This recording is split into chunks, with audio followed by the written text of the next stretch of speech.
What's going on? What's good? Not much right here. Little tired as fuck, but Yeah, you want to know what's unideal? I just woke up, and the whole reason I asked you to move it early, the it guy has. completely bailed.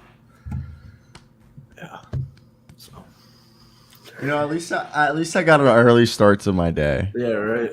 Yeah. But either way, there's actually. I love how we're both just drinking coffee here, but Yeah. I'm literally just rolled out of bed. I rolled out. It's 8:01. I got out of bed 25 minutes ago. I got out at 7:35. Oh, damn. It was more because I had like the meanest shit from McDonald's yesterday hitting me. If it wasn't for that, I wouldn't have woken up. Though, let's get right into today. Obviously, game 6. Who do you have tonight? Man, that's a good question, isn't it? Boston or Golden State tonight? The selfish creator in me really hopes it's Boston. The fanboy of Stephen Curry really wants it to be Golden State to win it in Boston. I'm gonna go Boston wins it. All right. I got Boston tonight. I think this was regardless going to be a 7-game series.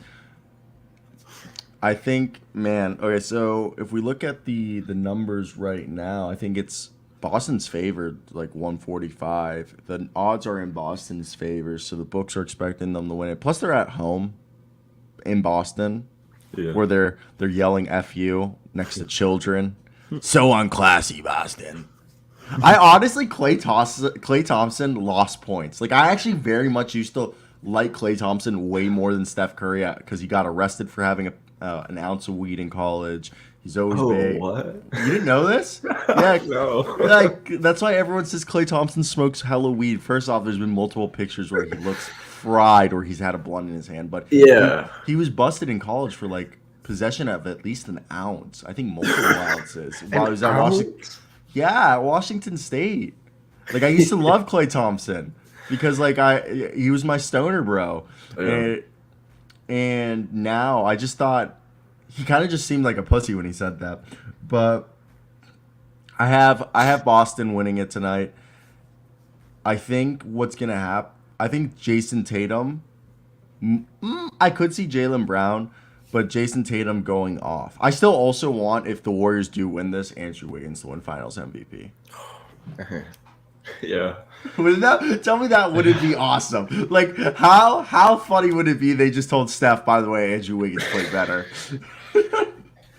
Oh man, if Andrew Wiggins wins Finals MVP, I'll be so happy for him. But I really wanted to go to Steph. Would that I hurt mean, Steph's legacy? well, that's what we're gonna be talking about if my old roommate Arjun joins at some point. But Is his name Arjun? Is he like from like Dutch? no, no, Not Dutch. Oh, no, I don't think that so. it's a very Dutch sounding name. Arjun, Arjen. UN. Un. Yeah, that's more like German, but still. Wow. Yeah, I don't think so. Not so. I think he's Italian and Indian. Oh, So that's a mix right there. yeah, it's the deadly Okay. duo. Okay, turns out Arjun's a very common. I guess I'm searching up ethnicity. Okay, well, Arjun, the name. I'm just trying to find. Either way, Arjun. Every person named Arjun is. Is this correct? Brown, like Indian, I don't Persian. know.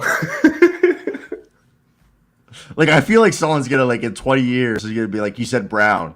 You referred to someone as Brown. I was like, If you go back on June 15th on the NBA show, 4:30 clipped. yeah, he referred to that person in an incorrect term. I feel bad if I did, but either way, I'm dumb. No, I don't think so. I think you're chilling. Yeah, it seems like it's a common Indian name, like, because this guy right here. I'm done. We're moving on from this subject. I feel like I was in a gray area that I shouldn't Yeah. have been. Yeah, a little gray area. So But yeah, he'll be hopefully joining us, and he's in like maybe two of my videos. I've posted like 1,500 of them. He's in maybe two, and one of them's an eating video, and you can't see his face.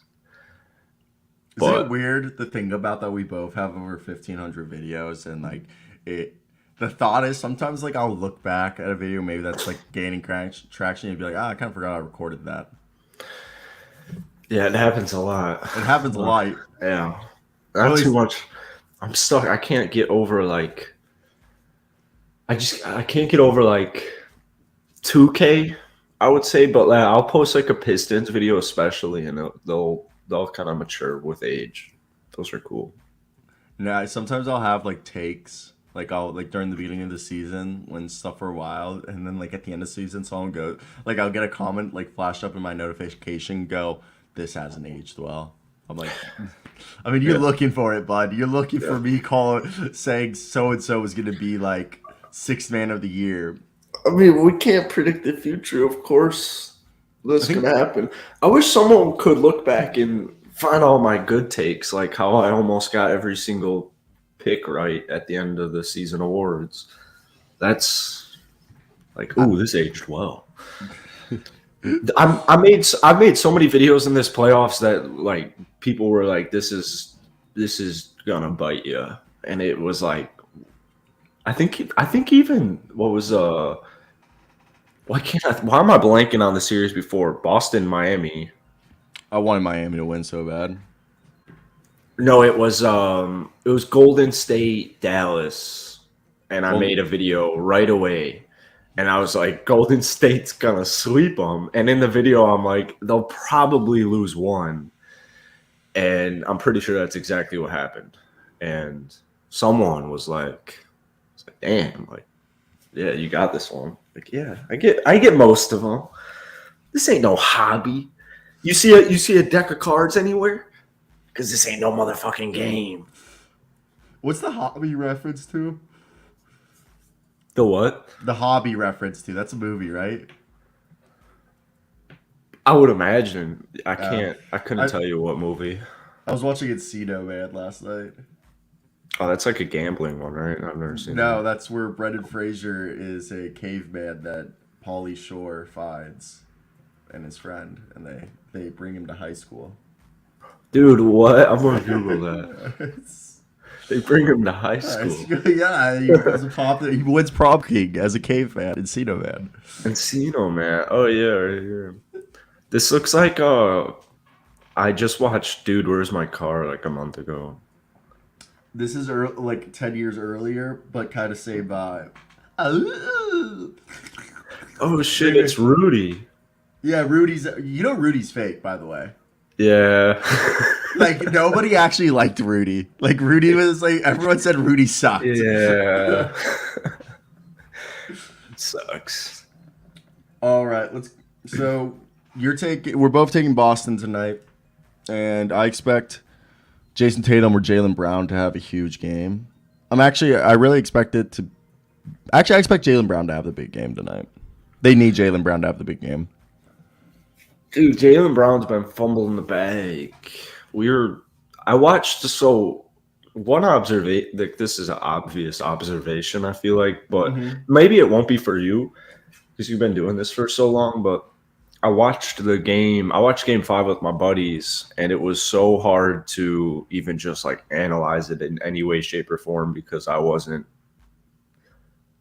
just thinking like, oh, shot went in. Who was that? Clay. Like you, at the end of the game, you kind of knew. Like Steph Curry, no threes. That was crazy. But at the end of the game, you could tell, even though I wasn't really like analyzing it or flipping back and forth to like baseball and Family Guy and shit. Like Jalen was. I noticed even right game 1, he looked so nervous. He'd make like one shot. He'd make like the first shot of the game and do this, like settle down. Like who the fuck are you settling down? Like relax. His ball handling is atrocious at times. It's atrocious at times. So, as someone I've loved Jaylen Brown because he's a guy that year in and year out he's improved himself. And one of the things that during the regular season I said, and I've read, and a bunch of other people in the NBA media have said that Jaylen Brown had improved his ball handling, which we saw during the regular season if you watch BM's stronger ball handling. And as someone who plays basketball on a regular, I'm actually pissed I didn't play yesterday, but I'll go today. But my ball handling is probably one of my weakest skills. And that's just something that I don't know what's happened. I don't know if it's a mental game, but I think what Jaylen Brown has gotten himself, like you said, it's mental, and I think he's just trying to do too much and trying to pick up the pieces that Jason Tatum's leaving because Jason Tatum's being doubled and being constantly like guarded. And I think, like you said, Jaylen Brown, he overthinks, like he makes a mistake, and then I think he becomes frustrated with himself, and then he starts playing even worse. But then there's stretches in the game, like the second and third quarter of basically every other game, Jaylen Brown will cook. He'll start cooking. Like he'll have like a 3 minute stretch where he's hitting threes, he'll hit like 4 threes in a 5 minute span, and you'll be like, I know that's an exaggeration, but the idea is still there.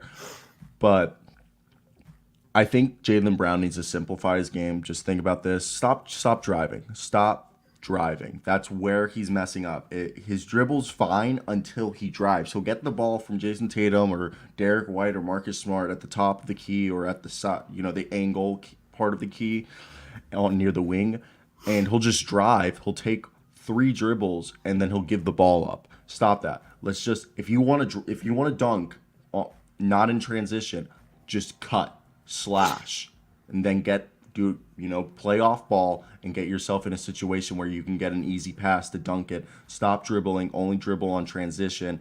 And I just really think that's what he should do. He should only be catch and shoot threes, slashing towards the basket for, backdoor cuts for an easy dunk, or scoring in transition where he can get the ball and doesn't need a dribble watch. I really think limit the dribbling. Limit the dribbling and just play to your strengths, Jaylen Brown, and you'll be fine. I think Jaylen Brown has gotten in his head. It started in the Miami series where Jason Tatum was being locked up by Jimmy Butler. So Jaylen Brown, we literally saw it was the whole Celtics team as a whole. They would give up the ball, but Jaylen Brown has really still struggled with that dribbling. I don't know. I went on a tangent there, but what do you think? Yeah. I mean, it's right there.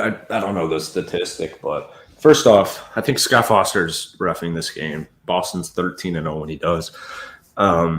Do you actually care about that? Like I saw Quentin Richardson. Yeah. He came on Pat McAfee show yesterday, and he straight up said he's like the games are not fixed. He's like there might be a questionable call here or there where you're just like what the fuck, but he's like it's in the best interest of the NBA not to rig the game. Shout out Q Rich. Yeah, I don't think games are rigged, but I think refs are betting. I think players are betting. I think everybody is betting, and that factors in. Like you think everyone's betting? I genuinely believe, and like I think we've talked about on this show. Like I am 100% certain that I know a team in the NBA that bets their players bet on themselves, but. Boston, West Coast or East Coast, or Western Conference or Eastern Conference? I want to figure this one out. Eastern. They got to be a bad team. You only bet on bad if you're bad, because then you bet on the other team. That's so easy to figure out. I'm curious to ask Arjun what his take is. Also, I want to ask him about Michael Jordan getting suspended from the NBA for a year and a half, and that's why he played basketball. I want to hear what he thinks about that, but because he is the biggest LeBron fan I've ever met and probably will ever meet my entire life. Biggest ever. Also, my counter to NBA refs betting, they make $180,000 to $500,000 a year. That is money. And NBA so then, NBA ref. So and compare that's way more than NFL. Guess how much an NFL referee? Oh really? NFL. Okay, so NFL referees just got an increase. Up until 2019, they were only making $150,000. Now they make $205,000. So like I'm telling you, like, but NBA refs $180,000 for entry level. Top like experienced ref make $500,000 a year. I don't think NBA refs at that point there's no reason to rig. Yeah, like they have like NBA refs, for the most part, I think they're doing it for the love of the game, and like more and more young refs are former players because more former players are like, I want to ref the games. Yeah, I like that. Scott Foster's just, I mean, what is Chris Paul's record with him? Oh yeah, isn't he That like? just it doesn't seem That's like the like a coincidence to me. I was about to say it seems like the Abe Lincoln JFK coincidence to me, where it's just like, oh damn, like Abe Lincoln and JFK have so many coincidences with their like murder and presidency. Oh, really? Yeah, just you didn't know this? No. Okay, I'll read you off the quick one. So JFK, Abe Lincoln, but basically, like you're saying, there how many games it's been? Google right now how many games has Chris Paul lost or played Yeah. under Scott Foster. Now, listen to this. JFK and Lincoln both have 7 letters in their name. Both presidents were elected to Congress in 46 of their respected century, and later in 1960 and 1860 were both named presidents. Both were married to women in their 20s while themselves were in their 30s. Both assassins, John Wilkes Booth and Lee Harvey Oswald, were born in the year 39, were known by their 3 names and composed of 15 letters. Booth ran from a theater and was caught in a warehouse. Oswald ran from a warehouse and was caught in a theater. Both assassins were Southerners. Both of the president's successors were named Johnson and born in '08. Both Lincoln and Kennedy were particularly concerned with civil rights and made their views strongly known. Both presidents were shot in the head on a Friday. Lincoln had a secretary named Kennedy who told him not to go to Ford theaters. Kennedy had a secretary named Evelyn Lincoln, and she had warned him not to go to Dallas. Both Oswald and Booth were assassinated before they could be put to trial. And there's way more, but like... Yeah, that's super interesting. I don't know much about either, but I don't know anything about Abe Lincoln, but I know JFK. I mean, I would just imagine JFK is Russia, but I don't know if that's what you think about that. Dude, I can tell you that I actually solved the murder right here of JFK. I'm a huge JFK. Oh, really? That's sick. All right, So is it JFK. Russia? Let me pull this out. Okay. JFK's downfall, where he really messed up, was appointing his brother Bobby Kennedy as Attorney General. Bobby Kennedy hated his family. He was the black sheep of the family. He detested how his father made his millions by running liquor with the mob during Prohibition. JFK won the presidency because he won Chicago, and that was done with the help of the mob through connections with his father. Kennedy brothers went against the mob and the powers that be, aka the CIA. The persons who were part of the Warren Commission were Gerald Ford and a few other former presidents or former high-level members of, the government who decided that they were forensic pathologists and could figure out how to piece together a murder. And they like move the bullet holes. It's insane. And so both brothers went against the powers that be, and they went against the mob. And as you guys know, they really wanted to end the war in Vietnam while everybody else wanted the war in Vietnam. Both brothers were having sex with Marilyn Monroe and a boatload of other women. JFK suffered from Addison's disease and also had a back problem from the war during the PT explosion when his ship was split in half by Yamato, the largest ship in all time. So he was given a combination of methamphetamines and testosterone, basically Adderall and testosterone, every single day to give him energy. So he was super horny. So he was just fucking chicks all the time. And like this is like known with the press that like JFK was having sex like constantly. Wow. And one of the women was also the girlfriend of a certain high-level boss, Sam Giancana. John broke a major rule by messing around with one of the women that ran with a mob boss, and Bobby fucked up by having Marilyn Monroe killed because she was going to go public with a relationship that she was having with both Kennedys. So the mob guys that were around Marilyn at the time, Costello's crew, really liked Marilyn and were very angry of his death and knew Bobby had a hand in it, as well as the CIA wanted to go into the war in Vietnam and with civil rights. Basically, JFK wanted to dissolve the CIA. He fucking hated the CIA because, the Bay of Pigs? That wasn't it. They tricked him. They tricked him with the Bay of Pigs. They gave him false information, and the Bay of Pigs is a stain on JFK's presidency. But that only happened because he didn't want to do that. He didn't want to do any of that, but they tricked him with information that basically they said that the Bay of Pigs would be 100% success. It was going to be there, but it wasn't. You all know what happened. And so in retaliation, JFK was going to dissolve the CIA, and basically everyone involved with the CIA was going to get like fucked. So he was basically killed because of the mob and CIA. Wow. Yeah, because he He won against. It's basically because you won against the powers that be. Also, if you watch the film, he might have been shot by Oswald, but Oswald didn't kill him because he falls forward and then his head is blown backwards. Yeah. And the bullet fragments come out this way. So no way a bullet that came from the back would make your head blow out. Yeah. Backward. Even Seinfeld made a whole freaking episode based on that joke. Yeah. Like on a spitter. Exactly. Like, how does he go that way? Like, how does he blow back if the shooter was like, yeah. And like, have you seen the magic bullet? No. The bullet's like barely damaged, and anyone who's shot a gun before knows if your bullet hits bone, it like deforms, and the bullet just looks slightly Explodes. Not explodes, but it becomes like smashed and like all deformed. It doesn't really look like a bullet anymore. This is clearly like a bullet that looked like it went through water. People have said. Because if you shoot a bullet through water, it like contorts. I'm way too nerdy about this. Go on. If you have do you have the Hulu student account? No. I'm not Hulu. Spotify student account. I have Spotify. Do you? So you're telling me we went through 4 years of college paying full price for Spotify? Because if you connect your email, your college email, you get it for $4.99. You get free Hulu and free Showtime.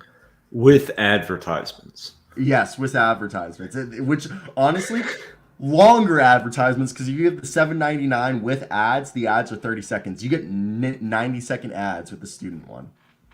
Yeah, I have my buddy's Hulu with no ads, and I could never not have that. Yeah. Now that I've tasted it. I for a while I went adless, and then I've returned the ads. It was a hard adjustment. I'm sure, but you can get like work done. You can make like a thumbnail in a commercial, so I don't mind commercials. I don't mind commercials either. Do like 30 push-ups too. So. All right, we're done with JFK. Over here, what else do we have? Oh, Rudy Gobert. There was a package offered yesterday for Rudy Gobert, Kevin Huerter, Clint Capella, John Collins, and the 16th pick, Atlanta Hawks, for Rudy Gobert. I thought that was overkill. I would do that trade immediately, but if I was the Jazz, yeah. Hawks, I'm like, why are you guys giving them all that? I mean, like, that's just. It's not my favorite package because I feel like it's too much. I like Clint. No, I'm talking from Utah's side. Like, I like Clint. I like John. Kevin pisses me off his face, but he's a good player. And that pick, I just think that's the best they could get for Rudy Gobert with his contract. You're also taking on a lot of money.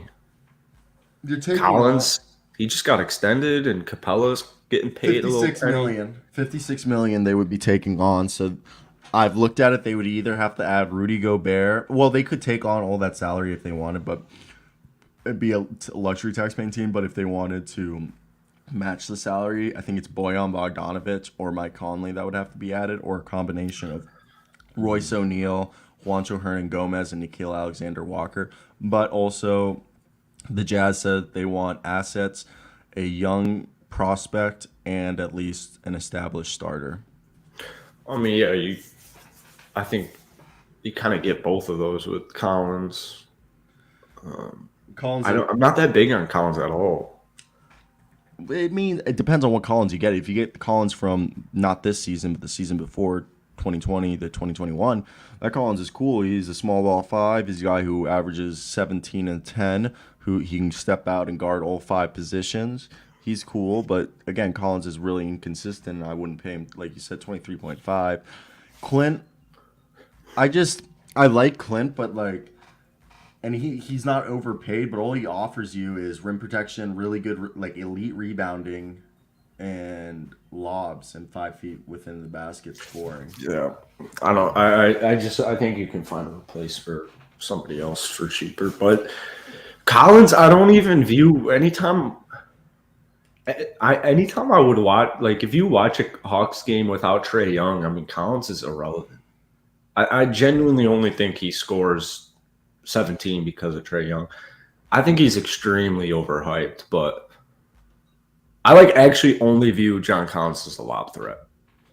I don't think he'd have the same success in Utah. He can shoot. I mean, Yeah, he can shoot a little bit. so Danny Ainge is enamored with Clint Capella allegedly. He tried to get him back in 2018 when he was traded from the Rockets, but the deal fell through and he ended up being traded to the Hawks. So my thought,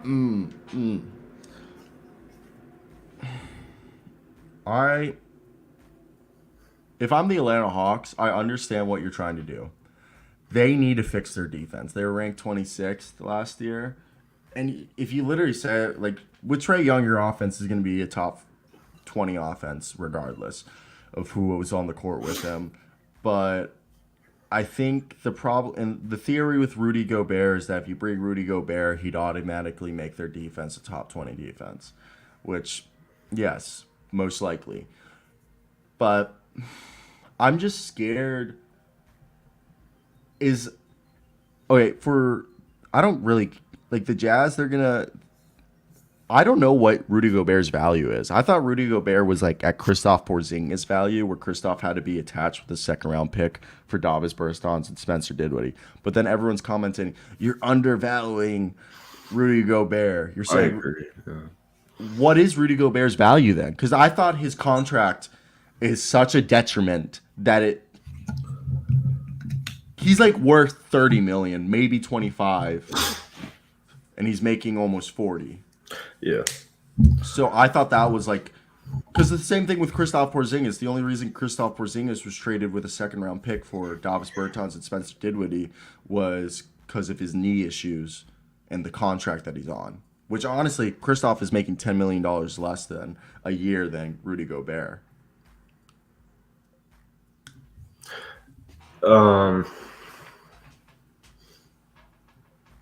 Yeah, I think Gobert's got that depoy. Or he is just a depoy.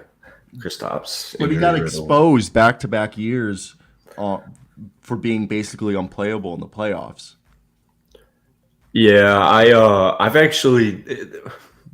That's kind of something we're seeing right now. Like the Warriors have no rim protection, and what's their tallest guy? 6'9". Tatum's 6'10". Yeah, 6'9". And they're nothing. Elite defense, shut down. Elite defense, trap, turnover. Oh yeah, bang, but bang. that's Final. also scheme. That's Steve Kerr, arguably one of the best coaches in the league. Oh, yeah. So my point was, I thought going into the offseason, the Toronto Raptors needed somebody. No, I think that, yeah, I agree with that. They don't need any. I think the more I talk about the Raptors, the more I'm like, they don't really need to do anything. Just get some more depth pieces. I don't think they need to do a single thing. You literally don't need to do anything. Their roster's fine. Just get rid of Kem Birch, Steve Mikhailou. Maybe try to see if you could trade Malachi Flynn for a multitude of players. Like basically rebuild the bench, because all you have good off the bench is Delano Banton and Precious Achiuwa. Yeah, because you see it right now, and we see it last year. We see it every single playoffs, and especially every single finals, where like your rotation shrinks. You need the bench players in the regular season so that you're not the Toronto Raptors this year, and your whole goddamn team is exhausted. Yeah, that's literally the reason why they lost. They were exhausted. They didn't have depth guys to come in. They do need to bring back Thaddeus Young, but Thaddeus Young was basically their only backup center because Kem Birch was horrendous. So it's really was Thaddeus Young and Precious Achiuwa giving. Oh, they'll bring back Chris Boucher. Chris Boucher is supposedly going back, so Chris Boucher is good. So they had like a 7-8 guy rotation in the playoffs, but they were really running 6 guys because the other 2 only, like, they didn't have enough guys who could play multitude of positions. So yeah, I agree. I think the Raptors, it's just depth they need to do. I think the Jazz, I don't know. I also have thought about this. Would you take, everyone in Utah hates this trade every time I've mentioned it, Rudy Gobert to Charlotte for this either the 13th or the 15th pick and a future protected first round pick with Gordon Hayward because their salaries match. Every Utah fan is like, I don't want Gordon Hayward back. No. But I feel like assets wise that lines up. I mean, yeah. I don't know. They need a pick. So what are they going to do? What is Utah? What do you think Utah wants to do? Retool for a year or two? I think they want to retool as quick as. Okay, first off, Danny Ainge loves wings. Danny Ainge loves wings. He loves guys who can play power forward, shooting guard, and small forward. So right now, if you look at the roster, I think Royce O'Neal is probably someone that he likes. You got to think about players on this roster that he likes. He probably likes Royce O'Neal. He probably I think Conley, and Bogdanovich and Gobert are all expendable. I just think this whole roster isn't Danny Ainge's preference, and that was probably one of the things. I mean, Quinn Snyder just said he wanted to go in a different direction, but I just think like you look at this, you're like, look at the Boston Celtics. I don't like giving Danny Ainge credit for the Boston Celtics run because this is more credit to Udoka for making the guys actually work together and be a coerced group, and Brad Stevens for making small roster moves like bringing back Al Horford. But this team, you got to look at the Boston Celtics and the players you drafted: Marcus Smart, Jaylen Brown, Jason Tatum. Okay, he likes those two-way guys. There's really no two-way guys on this Jazz team besides Royce O'Neal, Donovan Mitchell when he tries, Mike Conley when he was younger. And he traded Eric Pascal because Donovan Mitchell requested him to trade for Eric Pascal because they're childhood best friends. Oh, wow. You didn't know that? No, I like him a lot. And he was he had like a few moments here and there, but he's kind of asses here. Then you bring back Daniel House Jr. He was a great pickup. But you look at this roster, you're like, no one here fits Danny Ainge's taste.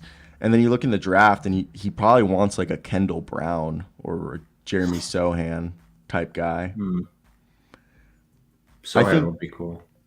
And the thing is they're in a predicament because they don't want Donovan Mitchell to leave. So they need to get another guy. They need to be playoff relevant next year while retooling. Yeah. So what do you do? Who do you trade for? I don't even know. Like you said, like the Atlanta deal, if that's real, and I'm the Utah Jazz, I'm taking that deal in a heartbeat because Clint Capella gives you a center, and his contract expires soon. John Collins, in theory, small ball 5, power forward, okay, and then you also get Kevin Huerter. So if you throw Bojan Bogdanovic in there, you replace Bojan with Kevin Huerter. You still have the 6th man of the year. That's not a bad roster. Donovan Mitchell, Mike Conley, throwing Kevin Huerter at small forward, power forward, John Collins, center Clint Capella off the bench. You could arguably have Royce O'Neal, Jordan Clarkson, Rudy Gay, Nickeil Alexander-Walker. Yeah. It's not bad. It's not. I'm still trading that whole freaking roster. I'm getting rid of Mike Conley. I don't know what he offers me anymore. I just felt I loved Mike Conley. I've always liked Mike Conley. I've always thought, hey, Mike Conley has been, arguably snubbed from all NBA teams and all-star teams, especially on the Grizzlies. He was a 20-point scorer. He was a dog, one of the best perimeter defenders. And even the year before, in his second season in Utah, he shot 42% from 3, 45% from the field, averaging 16 points. I know his numbers kind of came down, but he still shot 40% from 3, 44% from the field this past season on 14 points a night. I'm fine with Mike Conley. I'm honestly fine with Mike Conley because I know he's a little older, but I think he's fine. You need a point guard, and he's making similar money to Malcolm Brogdon. And who would you rather have, Malcolm Brogdon or Mike Conley? Yeah, Mike Conley. There you go. Shit, And what was I gonna look up? it's a hard question to ask. But shout out John Hollinger. He actually released an article. He's had a few. He's done the top 20 players in free agency, the top 20 point guards, top 20 shooting guards. Now he's done the top 20 small forwards. And there's no max guys in free agencies, but the top small forwards, in his opinion, are Bruce Brown, Joe Ingles, Nicholas Batum, Kelly Oubre, if he gets cut because has an unguaranteed deal, Gary Payton second, Josh Jackson, Troy Brown Jr., Danny House Jr., Wes Matthews, Justin Shapenny, Rodney McGruder, Jordan Wara, Timothy Luwalu-Cabarrot, Yuta Watanabe, Kevin Knox second, Jared Culver, Joe Wieskamp, Isaac Bonga, Kent Bazemore. Damn, this is a weak fucking small forward class. Real quick, I want to talk about like Utah. I forget where I saw this. I saw this like sometime last week. I would literally trade Mike Conley for any type of rotational depth piece, anything you can get for him, and I would re-sign Ricky Rubio. Because you can't tell me they were better off with Conley over Rubio. No way. Or at least if they were, it didn't work. I mean, it just didn't work. There's no way I think they would be so, even at this point in his career, I think they'd be so much better off with Rubio. Like Ricky Rubio? Yeah. I mean, I love me some Ricky Rubio. I really do. He's one of my favorite players of all time. I'm like 1,200 words into this article I'm writing, and I have like a whole paragraph on Ricky Rubio, which it's about Andrew Wiggins. So like I might have to edit that one out because Ricky Rubio is relevant to it. But yeah, I love Ricky Rubio. The problem is he tore the same ACL he tore in his second or third season. Oh no, the injury. And Ricky Rubio is a guy, I mean, his game doesn't rely on athleticism and he doesn't drive like he used to. But he's not a three-point shooter. He's had his seasons. He's improved as a three-point shooter most seasons. I mean, he was phenomenal on the Cavs and he was phenomenal on the Suns 2 seasons ago. He was pissed off he was on the Timberwolves. He literally said that. He's like, yeah, it's cool to be back in Minnesota, but I didn't want to be here. I wanted to be on a winning team. You're just like, ooh, I'm sorry, Ricky. Like, he threatened to go back to Spain until, like, they coerced him into staying. I mean, he's right. I just think at that point. Yeah. Utah, what do you do? What do you do? What do you do? What do you do? And I just think, like you said, let's trade everybody if needed be to surround Donovan Mitchell with the best possible roster. Yeah. We'll see, though. Now, let's talk about there's some interesting news happening in the NBA, such as a lot of it's centered around the Atlanta Hawks. Also, Jackson Hayes, as you see, he got community service as well as the Suns employee denouncing toxic workplace culture after resigning from the team. Wait, what? How does that relate to Hayes? Wait, what? So how does that relate? Jackson Hayes and the Suns? Or is that just two different? Two different stories. I'll talk about the Jackson. Okay. So first one is a longtime Phoenix Suns employee resigned from the team last month, alleging she became the target of bullying and retaliation by her superiors after raising concerns about gender equity and misconduct within the organizations, documents obtained by ESPN's show. Melissa Fender Paganakopoulos, I probably butchered that. That is so Greek that, like, damn. Who began working for the Suns in August 2007, sent a resignation email on the May 20th to 16 members of the ownership, including majority owner Robert Sarver, challenging them to address what she said is a toxic and misogynistic workplace culture. In the memo, we're going to say Melissa, alleged that a male colleague with a similar tenure but less responsibility was paid at a higher rate and permitted to work from home. As a working mother When I requested the same flexibility, I was denied. I have observed these kinds of inequities throughout the Suns organization. I recently experienced the kind of gender-based misconduct described in recent media reports where I attempted to share my concerns with HR and leadership, including individuals at the highest. I was dismissed and once even told to take a cold shower. In her resignation, she referenced the November memo, writing, since that confidential interaction with senior leadership and HR and legal, there has been a constant retaliation and bullying by my direct leadership. Among other things, they excluded me from client dinners, scrutinized my every move, decision, and emails with excruciating levels of micromanagement. My job has grown more intolerable and toxic than ever. I'm a petty asshole, so I'm anti-resignation. If people were treating me like shit, which I have been treated like shit, I worked in a union at Starbucks in a Safeway, and they couldn't fire me. So I would get into screaming matches because like they would write you up, and you'd have to have a rep there when the owner. So he'd be like, "You want a copy of your write-up?" I'd be like, "No, I'm good." He's like, "Well, I insist," and he would like throw it on my table, and I'd be like, "Nah, I'm good, bud. You can have your paper back." And we did that. Like, this is like a 60-year-old grown man. And he would throw me. So I picked up all his papers on his desks one by one. I was like, "I told you I'm fucking good." And threw all his papers in the air and just walked out his office. And so I'm a big person. If people, you can't dom me. You can't dom a dom. Okay? So whatever, like in this situation, I know this is terrible, and if it's true, that's fucking terrible. But if I'm ever in a situation where people are trying to get, because this is what I call it, I worked in a restaurant. When people suck at their job, there's two things you do. The first option, which is the main option, is consensual behavior modification through consented verbal abuse. You basically tell the person they fucking suck at their job, they're terrible, they shouldn't even work here, yada yada. Two things are going to happen. They're going to be like, "Damn, I fucking hate working here. I'm going to quit." So we don't have to give you severance pay. Second, you're going to be like, "Damn, everyone hates me. Everyone, like, I hate going to work. It really sucks because everyone tells me how bad I am at my job. You know what I should do? I should work twice as hard. I should work twice and do twice a better job." What happens after a few weeks? They'll notice that. They'll stop hassling you, and they'll be like, "Damn, you're not that much of a shit." Then a few months later, loyalty is installed because they put you through, like, the difficulty of, basically being like subjected to verbal abuse,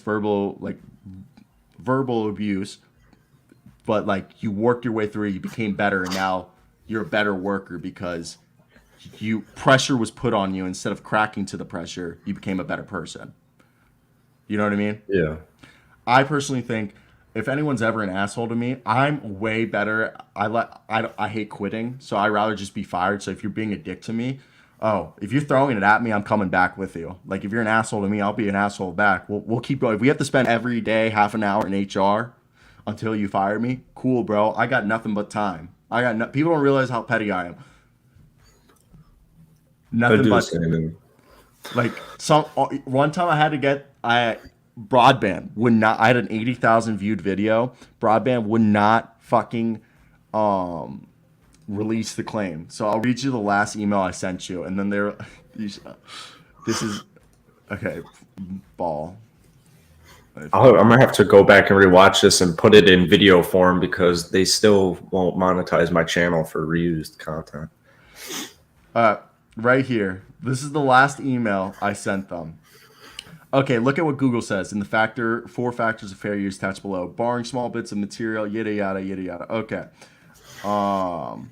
Right here. Also, YouTube says to be fair use, it must be transformative. Court typically focuses on whether the use of correct protected material is transformative. I transformed 10 plus enemy games into 5 seconds clippings to complement my commentary on how the Golden State Warriors turned Wiggins into a defensive monster. I'd like to say this is all over $35. You're saying that the $35 I made off this video, which is in fair use according to YouTube guidelines, is $35 that BBTV is adamantly trying to recover. Please remove the claim, or I will be continuing to email BBTV like Andy Dufresne from Shawshank Redemption, and I will continue to email your superiors with your name in the emails until the claim is removed. It is fair use because it is transformative and it is for an instructional purpose such as critique. I have also emailed your boss Dr. Rehart, and the CEO, Ms. Rifati, earlier this week and today. They are attached to this email. So they have removed the claim for me once. So I'm asking politely again, please remove this claim because it's not valid. If not, you and your superiors will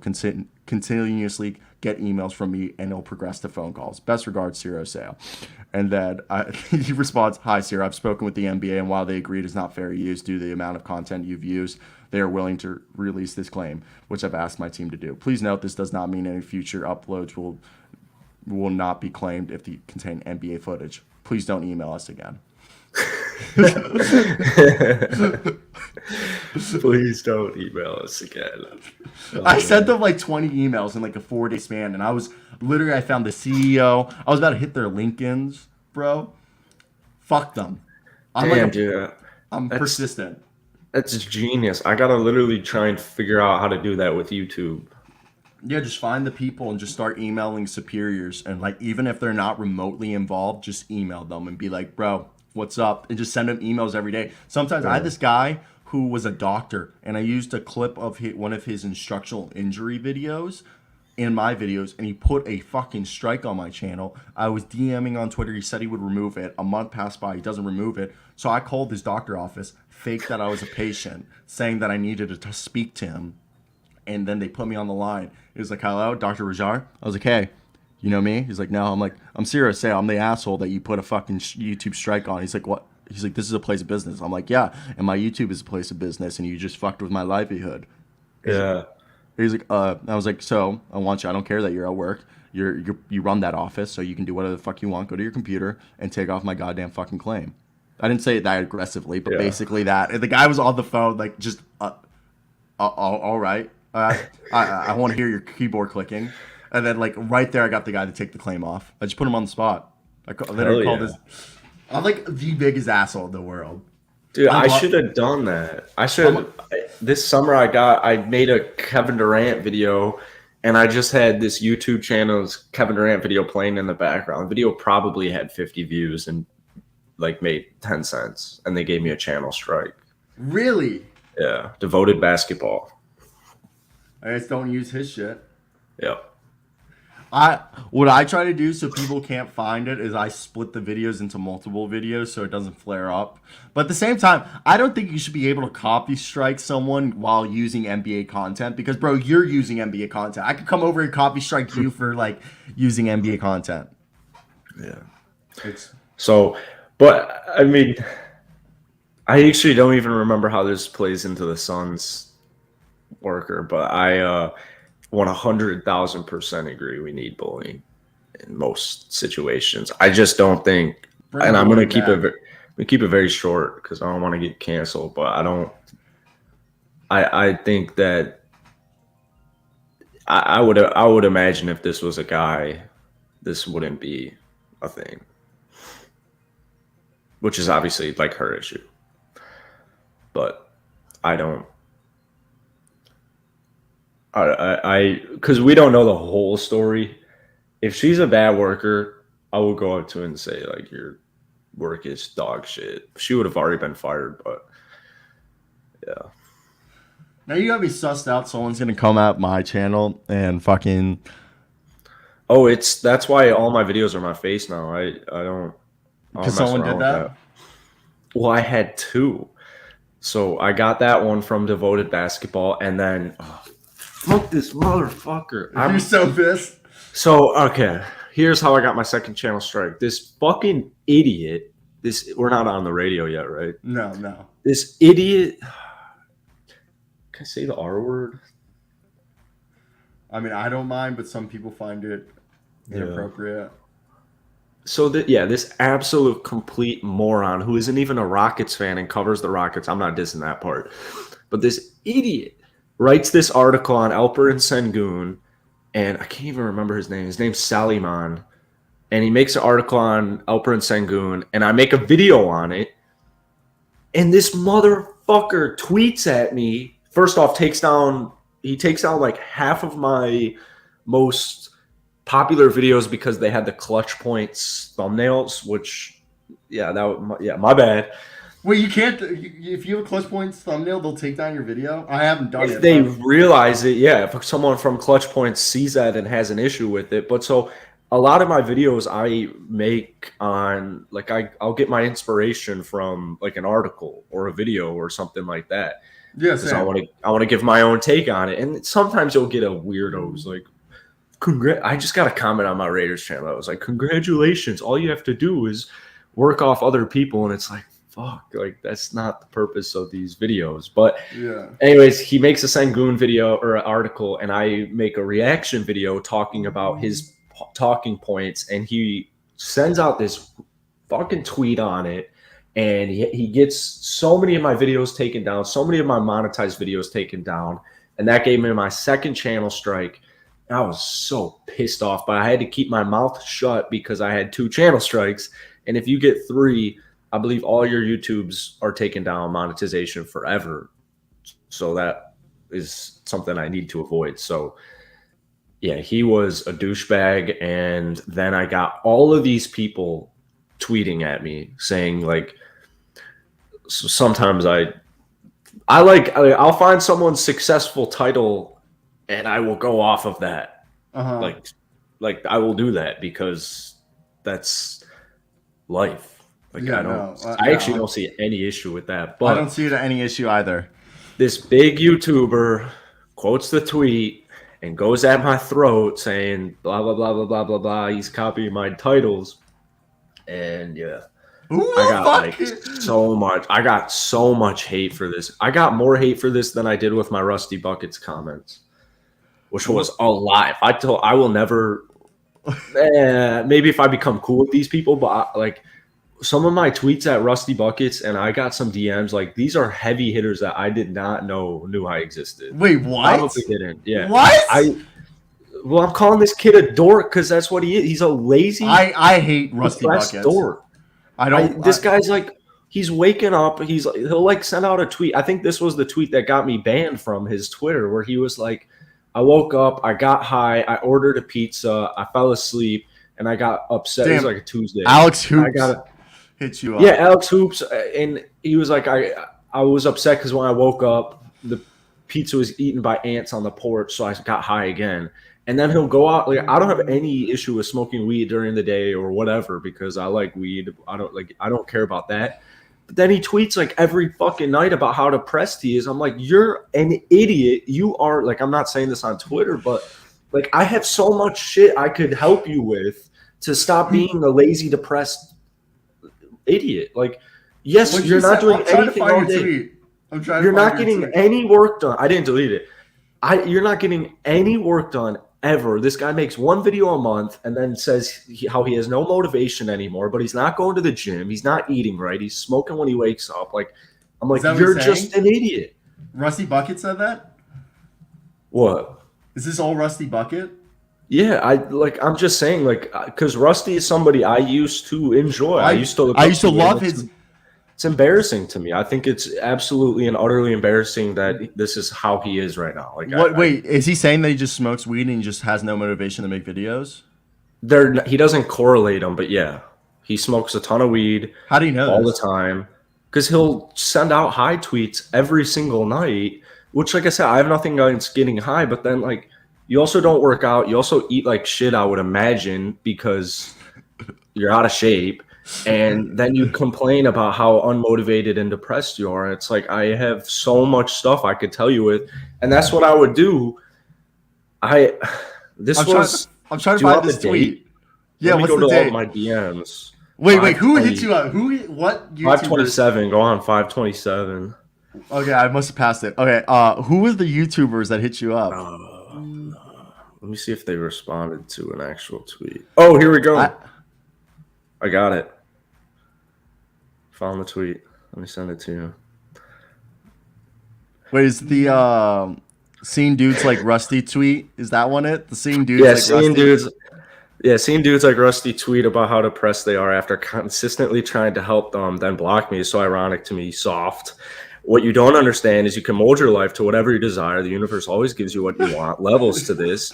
And then I said, like, everybody feels depressed sometimes. It's natural. Good example, I get hungry, so I eat. If I'm feeling sad or down, I find exercise, proper food, or getting back to work pretty much immediately clears that issue up. It's not even aggressive.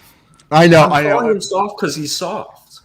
I know. And my sister, she's a psychedelic psych major, so she feels like she can analyze everyone. She's like, but you don't understand that people use this as escapism, and when they're depressed, I don't know. I always try to like look at it the other side. Like, I don't know, because like I'm not a person who gets depressed, because I live by the Barney Stinson rule of thumb. So when I get sad, I stop being sad and be awesome instead. True story.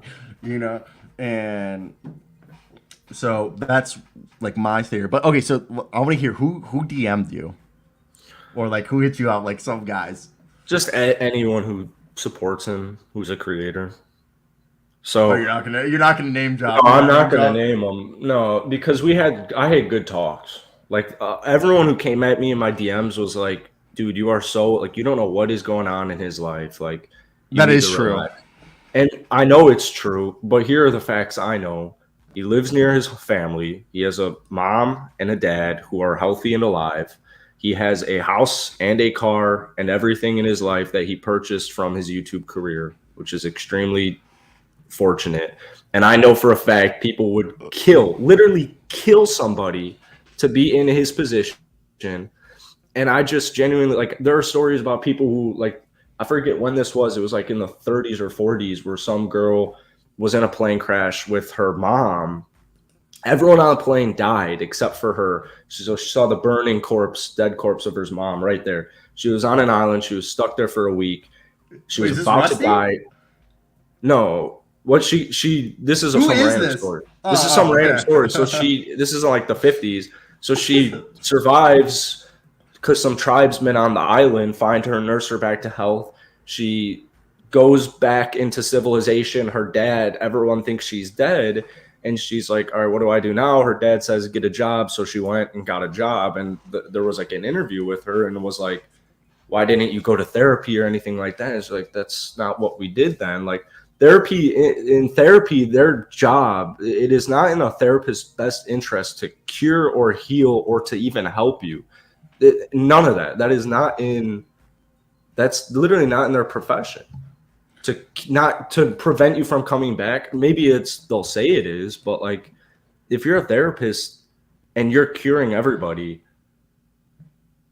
like even with therapists, like I don't think therapy always works. I think therapy works for some people. Like I don't think therapy works for me because I don't need to tell someone my problems for them just to life coach me. Like I think therapy works for people, but at the same time, all I need is some good weed and some good friends, and I can just speak my heart out. But even with a therapist, like there is no way. It's like same thing with professors when I was in college. Like there's no way these people are better. Like there's no way I want to mold my life based on these people. But it's just like with Rusty, like I just know I'm right. And everyone who came at me in my DMs, like, and I would explain all this different shit to them. They're like, yeah, just maybe don't be so aggressive about it. And that's why I was like, you guys are right. I was too aggressive about it. I'll stop. Yeah, people don't like when you're aggressive. But no, I get where you're coming from because I have the same mentality. Like when I get sad, I stop being sad and I focus on things that make me keep my mind busy, keep my mind stimulated. And for me, I'm a person that deals with so much rejection on a daily basis. You don't know how many people I am calling, I am contacting that just tell me no or just don't even respond to me. And is that something I could get sad off of? Or like sometimes when my YouTube channel, a video isn't popping off or something that I work, I think I work pretty hard and sometimes I get upset like, why hasn't it came? Why hasn't it happened? I've posted, but like then I think about it, I'm like, it just means I have to I got to dig my boots a little deeper into the ground and I got to work a little bit harder and because at the same time, I love the phrase, he hate me, he hate me, he hate me. I think every day they hate me, they hate me, they hate me. Like when I play sports, it's a kind of a cycle. I just believe everyone hates me. I want to be better than everyone. I look at everyone, I hate them. Okay, like if people ask me like, what's my goal in life? I hate everyone. I have a really good high school experience and I like party a lot, but I hate everyone in high school. I want everyone to, like I I want to be able, like, at my 10-year reunion, not to show up and people were like, oh, I thought Cyro was going to be show up. Would it be really cool to see Cyro now? He's, like, doing so well. And I'm going to be like, yeah, fuck you. I got better things to do. You know? It's or, like, even in college, you know, I want to be able to, like, for my journalism school, when they mention names, like, of all, like, the cool alumni, like Kevin Harlan and shit, and Rob Riggle, I want to be, like, put at the end of that list. Okay? Yeah. But I think at the same time, you got to take the small victories. Okay, people don't realize how important small victories are. For example, when I was reaching out, actually, how I met you, I reached out to so many YouTubers. Basically, sent them the same paragraph I sent you, and one of the people I actually reached out to was 6Man. Yeah, he's come at me a lot. Yeah. He actually DM'd He's me back. sweet. He's dope because he didn't have his DMs open, so I tweeted, "Yo, DM me." He DM'd me, "Yo," cool. and I sent him the spiel, and he responded, "Yeah, I've come across your channel before. You have a really good grasp of the entire NBA, which is incredibly impressive."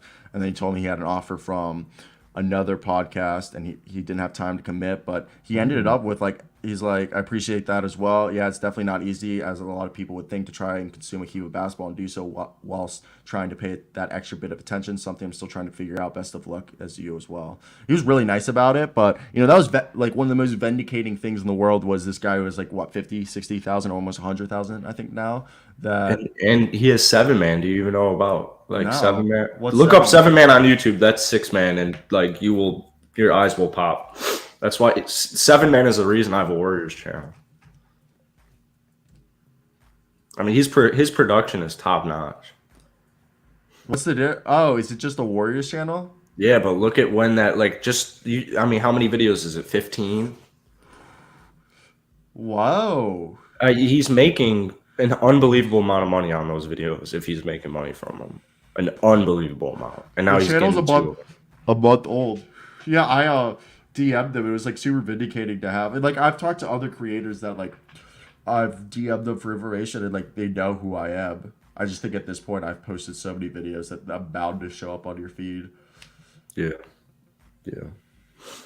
But some people just take it too, like, I mean, Well, I come from an abundance mindset, so I don't really understand, like, even when young YouTubers reach out to me, like, that's why I do this, like, yeah. to guide that. Yeah, like, I always, like, when people, I mean, Mr. 81, who's been commenting, he's hit me up before, like, asking me how I edit my shit, and I've explained it to him, and I've explained it to other people. Yeah. My big problem with the YouTube community is 75% of these are also the guys who, they don't make as much videos anymore, like Lost and About, Nick Smith, Rusty Buckets, all those guys. You know what's the problem with them? And even Crispy Flakes. You know what's the problem with those guys? They all have over 100,000 subscribers. Some of them even have millions. But they've stopped making videos and stuff like that because they all started with 2K. They were all pack opening rebuild guys. And that died. Nobody watches those videos anymore. And so they started with the trend. The first trend was, what if? You remember when that was all happening, when Mike Korzimba was making those what if videos? What if Kevin Durant was drafted by the Portland Trailblazers? So everyone started making, like, these what if with 2K videos, and then that turned into, you know, Nick Smith and Mike Korzimba doing the story times, and it all evolved. So all these people had to evolve, like, going from being basically 2K video gamers to creating content. And a lot of them are, I don't want to, like, I'm not saying a lot of them are, but in a way they are casual basketball fans. They're not someone who, like, lives and breathes. Like, I'm consuming probably 16 to 18 hours a day NBA basketball. And I'm not saying that those guys aren't, but those top guys, I just don't think they're more casual. Like, they probably have Woj and Shams Charania's tweets on notifications like we do, but it's just, I don't know. I just feel like they all came from a different direction. You know, they had to alter their content, and then that's why they stopped making as much content, because it's not content they probably enjoy. I don't know. Maybe I'm wrong. Yeah, that's fair. And it's different content than it started. I mean, again, that's why I think you can tell dudes like yourself and 6Man where it's, like, just genuine. Like 6Man didn't come from 2K, right? No, I don't think so. Let me look. I'm pretty sure Six Man was just. Pretty sure he's just started making videos like barely over a year ago. Yeah, another guy that I really like, Trees, the Finnish guy.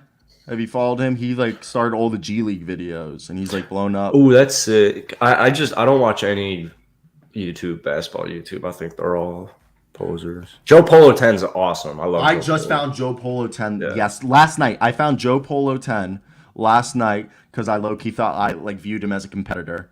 I'm not gonna lie. He only makes Piston videos.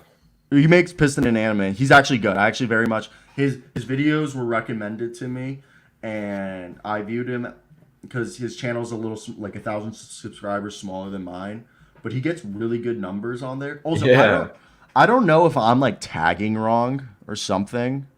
Dude, mine are. I can't even like crack 100. I think it's Is it algorithm? I don't know if video people just get like, because it's unless you have like a fan base or you're getting the tags from a specific team, like content can get very repetitive. Yeah. I don't really know. That's why that's why I have like almost 20 YouTube channels like for teams.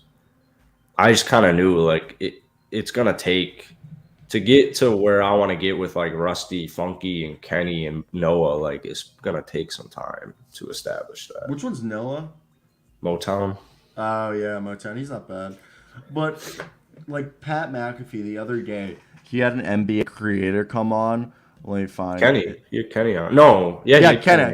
Yeah. Okay, so he had Kenny, and look, I like Kenny Beecham, but they were like talking like Kenny Beecham was like this top NBA coverage YouTuber. He's a rebuild YouTuber. Yeah, I mean now, he started as that, and now I guess he did all those like bubble videos and the season after, and he did really well. And then he just had a kid, but like he's in so many different avenues, and he has a kid.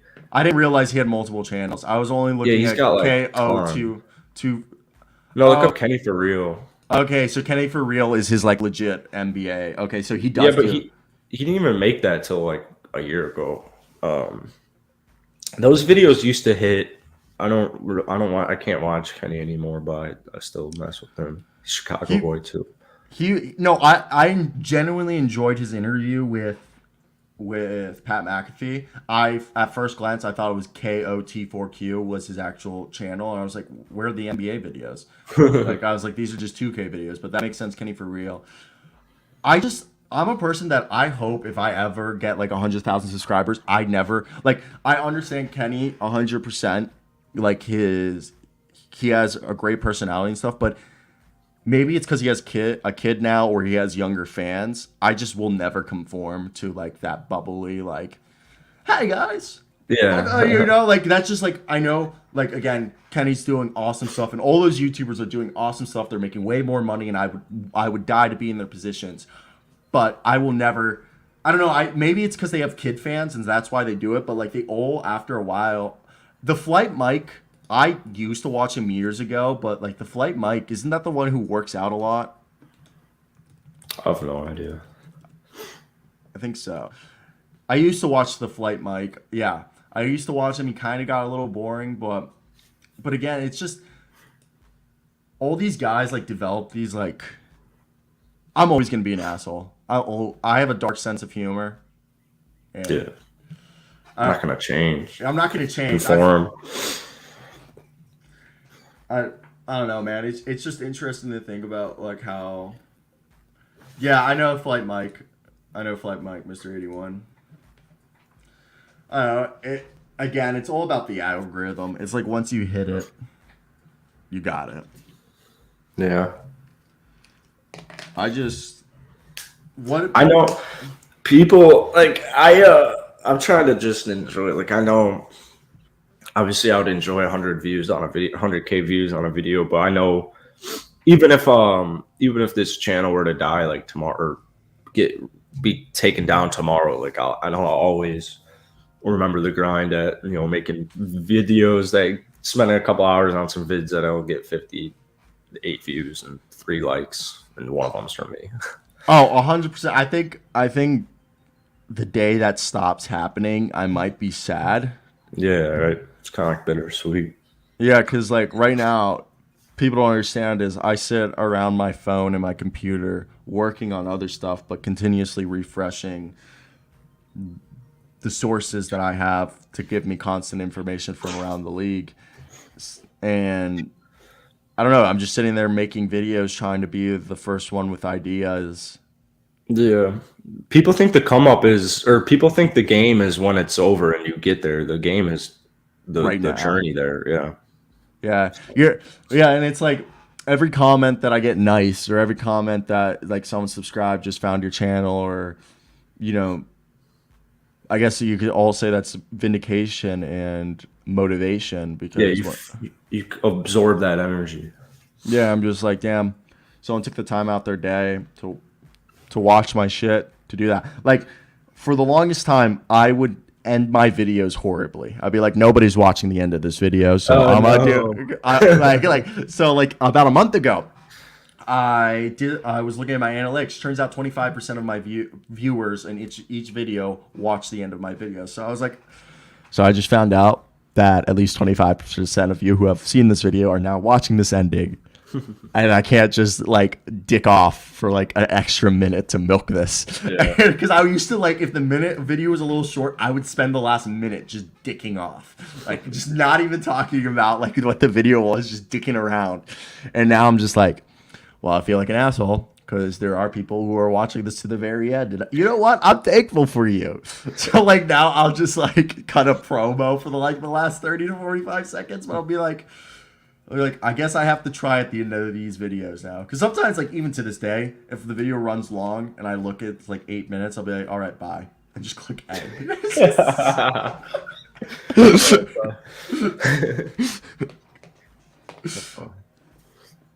But that's another thing. I never, ever want to have, like, these flashy, super cinematic. I mean, cinematic maybe with actual camera angles, but I don't want.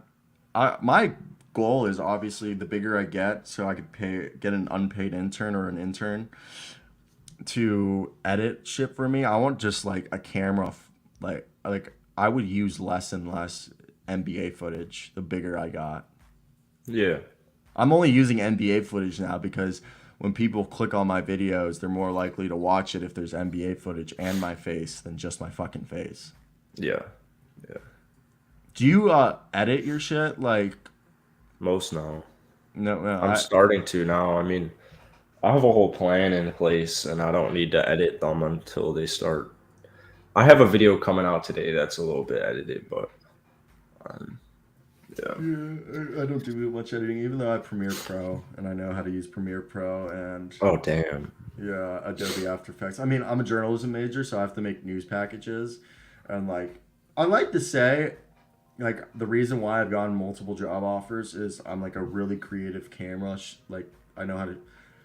I've had a camera in my hand since I was like 4, so I'm very into cameras, and I take really good, like, I guess shots, and my shit's creative. Like, I got like a lot of my interviews have been like I used Google Earth to zoom in to exactly where I was recording, and then I used a cross dissolve for some drone footage over where I zoomed in, so it went from being outer space into a drone shot, and like Uh, so people thought that was like super creative. And I was just like, watch a lot of YouTube, bro.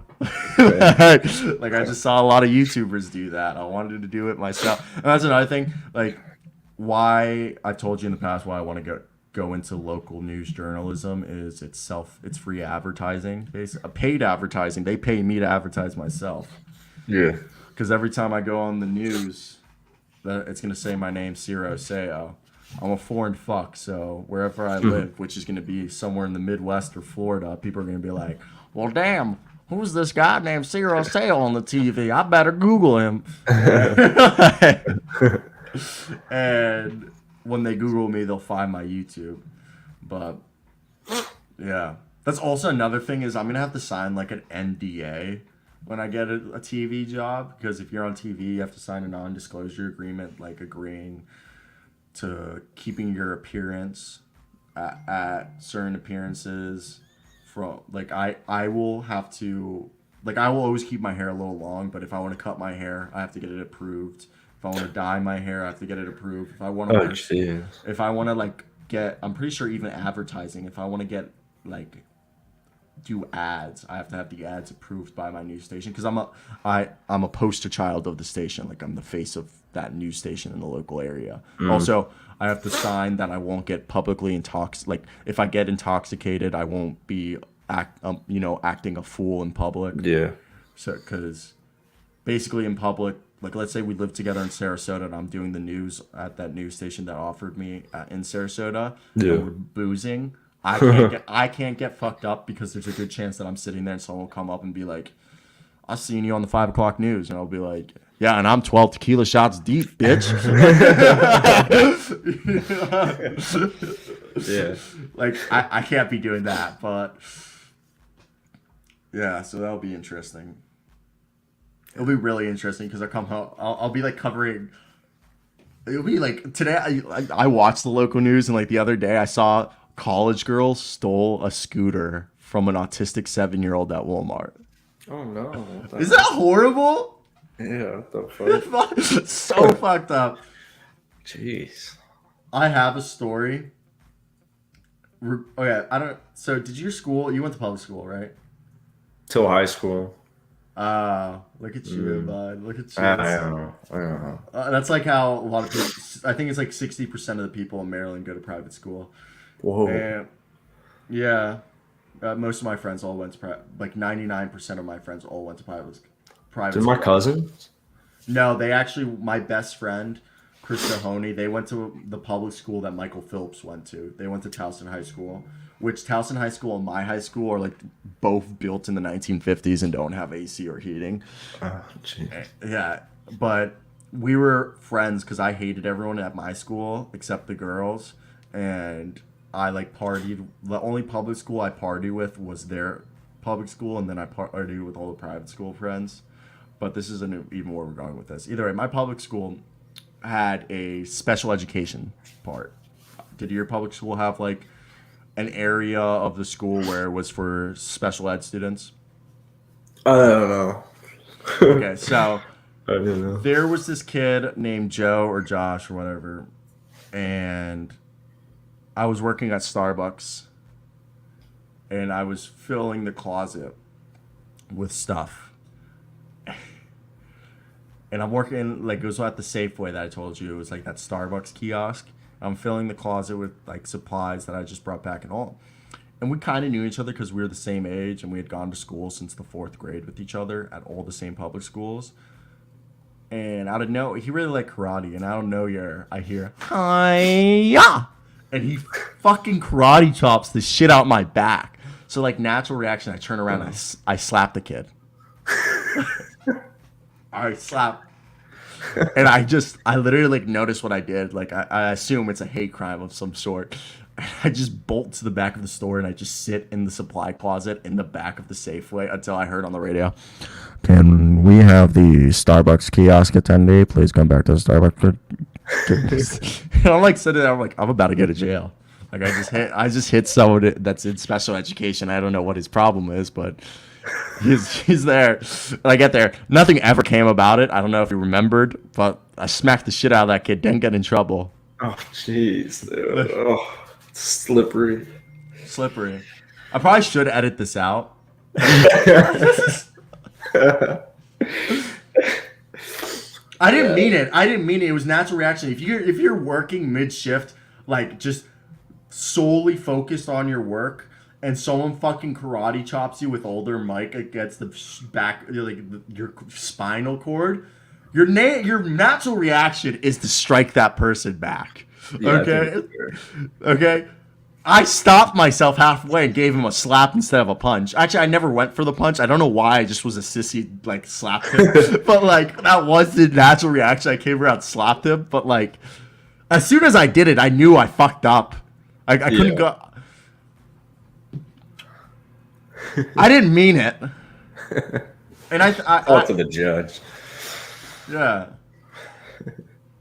Could I go to jail for that? I think the statute of limitations has gone by either way. I think, yeah, you're self-defense. Also, isn't that crazy that like in some states there's a statute of limitation for rape? Like if you rape someone and a number of years have gone by, I don't know why I'm saying that word. I should not be saying that word.